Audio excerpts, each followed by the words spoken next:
पहले motivational quotes. रख हौसला ओ मंजर भी आएगा, प्यासे के पास चलकर समंदर भी आएगा। थक कर न बैठ ए मंजिल के मुसाफिर, मंजिल भी मिलेगी और मिलने का मज़ा भी आएगा। तो hi friends, my study circle में आपका स्वागत है। इस वीडियो में आपको प्रकाश का परिवर्तन यानी गोलीय दर्पण बताने वाला हूँ। इस वीडियो के देखने के बाद इससे कोई भी न्यूमेरिकल छूटने वाला नहीं है, तो इसे ध्यान से देखें और लास्ट तक देखें। अगर आप इस चैनल पर पहली बार देख रहे हैं तो इसे लाइक और सब्सक्राइब कर लें। तो चलते हैं टॉपिक की ओर। पहला टॉपिक है, पहले पॉइंट लिख लीजिए।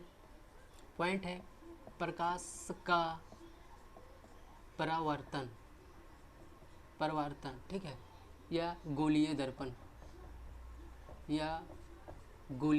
ठीक है। गोलीय दर्पण का न्यूमेरिकल बताने वाला हूँ, ठीक है। प्रकाश का परिवर्तन का दो नियम है, ठीक है। प्रकाश का परिवर्तन का दो नियम है। पहला नियम है कि परावर्तित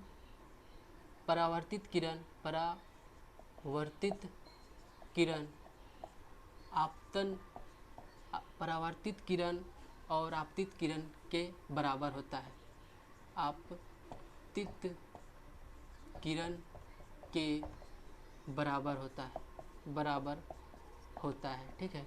दूसरा पॉइंट है कि परावर्तित किरण और आपतित किरण और अभिलंब, ठीक है, एक ही समतल पर होते हैं, ठीक है। ये दो इम्पोर्टेंट पॉइंट हैं जो क्वेश्चन में, जो एग्ज़ाम में जो है क्वेश्चन पूछा जाता है, ठीक है। इसको याद कर लीजिएगा, ठीक है। और यह क्या इम्पोर्टेंट पॉइंट है कि प्रतिबिंब की ऊंचाई वस्तु की ऊंचाई के अनुपात को आवर्धन कहते हैं। प्रतिबिंब की ऊंचाई और वस्तु के ऊंचाई के अनुपात को आवर्धन कहते हैं। आवर्धन, जिसे m से डिनोट करते हैं, ठीक है। आवर्धन कहते हैं, ठीक है। इसको मिटा देते हैं।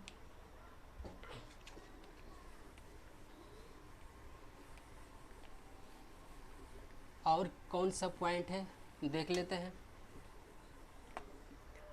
और पॉइंट है गोलीय दर्पण का चिंग प्रॉपर्टी।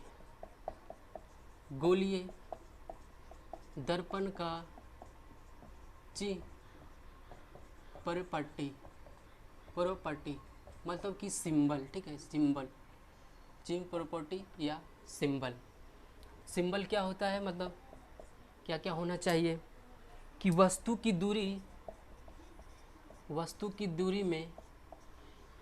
दूरी जो है हमेशा ऋणात्मक होता है, ठीक है। हमेशा ऋणात्मक होता है, ठीक है। हमेशा ऋणात्मक होता है।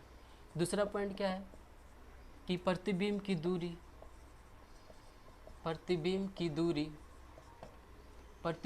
दूरी प्लस होगा यानी धनात्मक होगा जब प्रतिबिंब आभासी और सीधा हो। प्रतिबिंब आभासी एवं सीधा होगा तब, ठीक है। और इसी में है जब अगर माइनस रहेगा यानी ऋणात्मक होगा तो प्रतिबिंब वास्तविक और उल्टा होगा। वास्तविक एवं उल्टा होगा, ठीक है।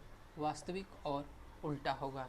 इसको याद कर लीजिएगा, इम्पोर्टेंट पॉइंट है सब, ठीक है। इसको मिटा देते हैं अब।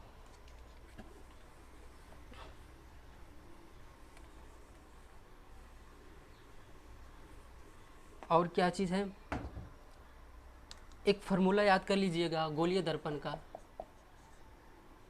गोलीय दर्पण का फॉर्मूला होता है कि 1/v प्लस 1/u बटा 1/f। v क्या है, तो v हो जाएगा प्रतिबिंब की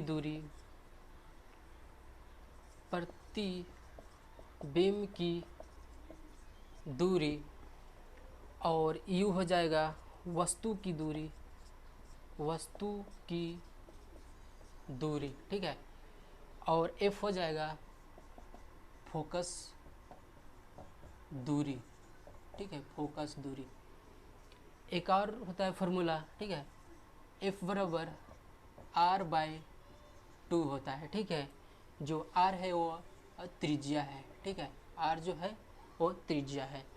तो ये सब याद कर लीजिएगा, ठीक है। और इसको मिटा देते हैं।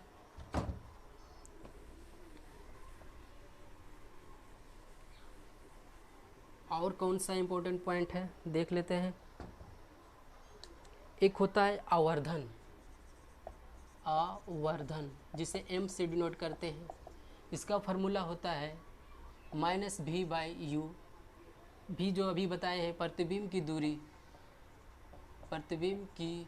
दूरी, और ये हो गया वस्तु की दूरी, ठीक है। बस इतने ही याद करना है जो भी न्यूमेरिकल का जो है फॉर्मूला है, ठीक है। अब चलते हैं क्वेश्चन की ओर। क्वेश्चन क्या पूछा जाता है कि एक 6 सेंटीमीटर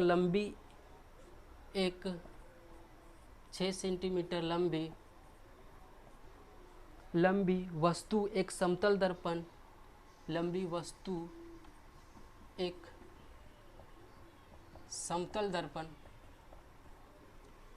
दर्पण के सामने 2 मीटर की दूरी पर स्थित है। सामने 2 मीटर की दूरी पर स्थित है, तो ज्ञात करें। पहला है क्वेश्चन कि दर्पण द्वारा बने प्रतिबिंब की ऊंचाई। दर्पण द्वारा बने प्रतिबिंब की ऊंचाई, तो इसको किस तरह बनाएंगे। दर्पण द्वारा बने प्रतिबिंब की ऊंचाई, ठीक है। तो एक 6 सेंटीमीटर लंबी वस्तु है, कोई वस्तु है 6 सेंटीमीटर, और जो दर्पण के सामने 2 मीटर की दूरी पर खड़ा है, ठीक है। 6 सेंटीमीटर लंबी वस्तु है, 6 सेंटीमीटर, ठीक है, जो दर्पण के सामने 2 मीटर की दूरी पर खड़ा है। 2 मीटर की दूरी पर खड़ा है। इसको पहले मिटा देते हैं, ऊपर वाला ऊपर बता देते हैं।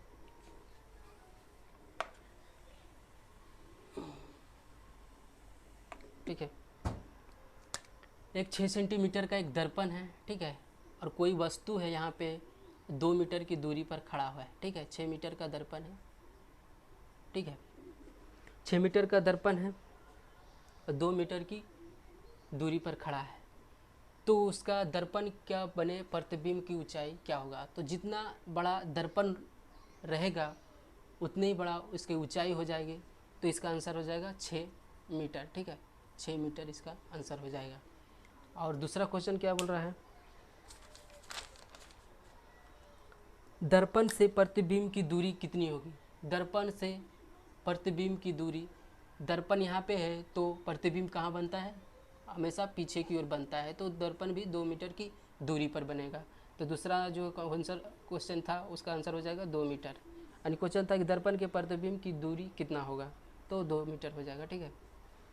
और वस्तु और प्रतिबिंब के बीच की दूरी क्या होगा। वस्तु और प्रतिबिंब की दूरी, क्वेश्चन है तीसरा कि वस्तु एवं प्रतिबिंब की दूरी क्या होगी,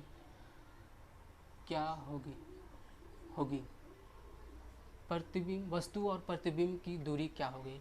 तो वस्तु तो यहाँ पे खड़ा है और प्रतिबिंब यहाँ बन रहा है, तो दोनों को ऐड करेंगे तो कितना हो जाएगा आंसर इसका, तो 4 हो जाएगा, 4 मीटर हो जाएगा इसका आंसर, ठीक है।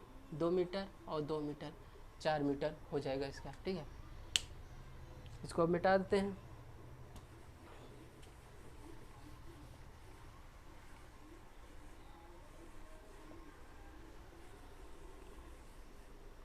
और क्वेश्चन किस तरह पूछा जाता है, प्रकाश की एक किरण दर्पण से 30 डिग्री के 30 डिग्री का कोण बनाते हुए प्रकाश के एक दर्पण से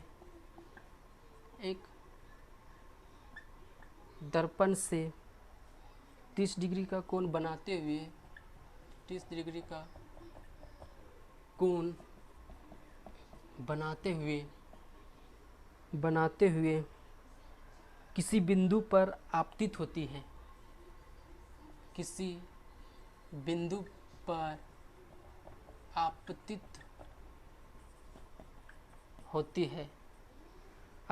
होती है तो परावर्तन कोण का मान निकालें। परावर्तन कोण का मान क्या होगा, ठीक है, परावर्तन कोण का मान क्या होगा। तो इसको किस तरह बनाएंगे, कोई एक वस्तु है यहाँ पे, ठीक है, कोई एक वस्तु है और आपतित हो रही है, दर्पण से 30 डिग्री का कोण बनाते हुए, एक बार दर्पण है जो 30 डिग्री का कोण बनाते हुए आपतित होती है, ठीक है। तो आपतित मतलब होता है कोई भी प्रकाश नीचे की ओर आ रही है तो इसे कहते हैं आपतित, ठीक है, इसको क्या बोलेंगे, आपतित, ठीक है, इसको आपतित बोल रहे हैं। और परावर्तित होती है, एक जो दर्पण है वो जो सामने खड़ा है 90 डिग्री को बना रही है, ठीक है, और ये जो क्वेश्चन है 30 डिग्री का कोण बनाती है, आपतित किरण 30 डिग्री का कोण बनाती है, तो ये तो 90 डिग्री है तो ये कितना हो जाएगा 60 डिग्री, ठीक है। अब बोल रहा है कि परावर्तन कोण का मान क्या होगा, तो आपतित किरण परावर्तित किरण के बराबर होते हैं, हम पहले शुरू जो बताए थे रूल में, तो ये जो जितना भी कोण ये हो, जितना ए होगा इतना ही 60 ये भी होगा कोण, ठीक है। तो इसका आंसर क्या हो जाएगा, परावर्तन कितना हो जाएगा, परावर्तन हो जाएगा 60 डिग्री, ठीक है, इसका यही आंसर हो जाएगा, ठीक है। इसको मिटा देते हैं।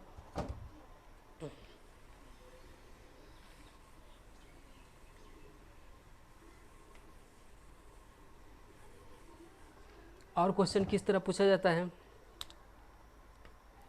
उत्तल दर्पण की फोकस दूरी ज्ञात करें जिसकी त्रिज्या 32 है। उत्तल दर्पण की फोकस दूरी ज्ञात करें जिसकी त्रिज्या 32 सेंटीमीटर है। तो इसको किस तरह बनाएंगे, तो हम अभी जो बताए थे एक फार्मूला F बराबर R/2, तो R क्या है, त्रिज्या है, और 32 दिया हुआ है, 2 से डिवाइड करेंगे तो 16 इसका आंसर हो जाएगा, ठीक है, 16 सेंटीमीटर आंसर हो जाएगा। और किस तरह क्वेश्चन पूछता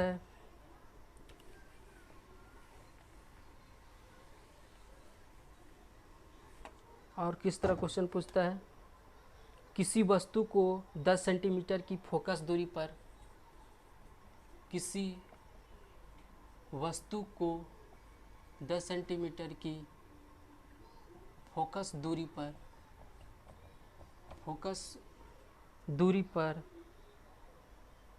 पर अवतल दर्पण के सामने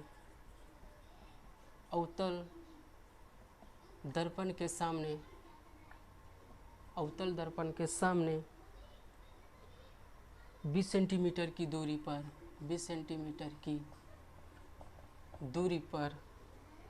रखने पर बने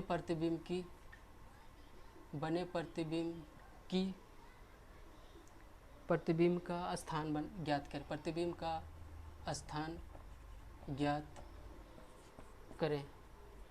तो इसको किस तरह बनाएंगे, तो हम पहले बता चुके हैं एक तो फार्मूला, उसको याद कर लीजिएगा, 1/v प्लस 1/u बराबर 1/f, ठीक है। तो v क्या है, v बराबर कितना दिया हुआ है, फोकस दूरी दिया हुआ है, ठीक है, अवतल दर्पण, तो v हमको निकालना है, प्रतिबिंब v निकालना है, u हमारा दिया हुआ है 10 सेंटीमीटर, तो u हमेशा ऋणात्मक होती है, बता दिए थे, तो माइनस हो जाएगा, और अब दर्पण के सामने 20 सेंटीमीटर की फोकस दूरी पर है, के सामने 20 सेंटीमीटर की दूरी पर 20 सेंटीमीटर की दूरी पर सामने 20 सेंटीमीटर की दूरी पर रखने पर, ठीक है, यहाँ पे हो जाएगा फोकस दूरी, ठीक है, फोकस दूरी 20 सेंटीमीटर की फोकस दूरी पर रखने पर बने प्रतिबिंब कुछ, तो एफ हो जाएगा कहाँ, एफ हो जाएगा कितना 20 सेंटीमीटर, ए भी जो है माइनस हो जाएगा क्योंकि अवतल दर्पण है, ठीक है, अवतल दर्पण हमेशा माइनस होता है। तो इस पर अब बैठा दीजिए 1/v प्लस 1/u तो दिया हुआ है 10 बराबर 1/f माइनस, ठीक है, तो कितना हो जाएगा 1/v बराबर ए उधर जाएगा तो माइनस भी तो प्लस हो जाएगा 1/10 बराबर 20 एलसीएम, तो 1 हो जाएगा माइनस प्लस 2 तो कितना हो जाएगा 1/20, तो भी बराबर कितना हो जाएगा 20 सेंटीमीटर, यही इसका आंसर हो जाएगा, ठीक है। इसको मिटा देते हैं।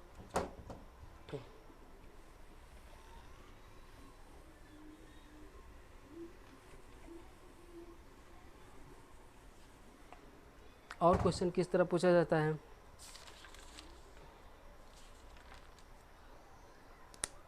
कि कोई अवतल दर्पण के सामने, कोई अवतल दर्पण के सामने, कोई अवतल दर्पण के सामने, अवतल दर्पण के सामने 10 सेंटीमीटर की दूरी पर रखी गई है, 10 सेंटीमीटर की दूरी पर रखी गई है, तो किसी वस्तु का आकार में, किसी वस्तु के आकार में 3 गुना आवर्धित होने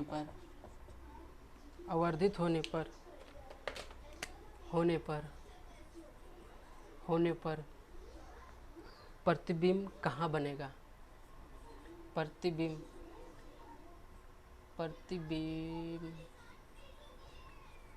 कहाँ बनेगा, तो इसको किस तरह बनाएंगे, तो हम अभी बताए थे पिछले 2 मिनट पहले कि m बराबर -v/u होता है, ठीक है, तो 3 गुना आवर्धित हो रहा है तो यानी 3 गुना 3m हो जाएगा, ठीक है, m आवर्धित को m से डिनोट करते हैं, बताए थे। तो प्रतिबिंब कितना हो जाएगा, तो v तो प्रतिबिंब है और u कितना है कि कितना दूरी पर है, तो 10 सेंटीमीटर की दूरी पर है, तो कितना हो जाएगा v बराबर 30 माइनस 30 सेंटीमीटर यानी v बराबर 30 सेंटीमीटर हो जाएगा, इसका आंसर है, ठीक है। तो आज के लिए इतना ही रखते हैं। अगर वीडियो आपको अच्छा लगे तो इसे लाइक और सब्सक्राइब कर लें। आज के लिए इतना ही, थैंक यू।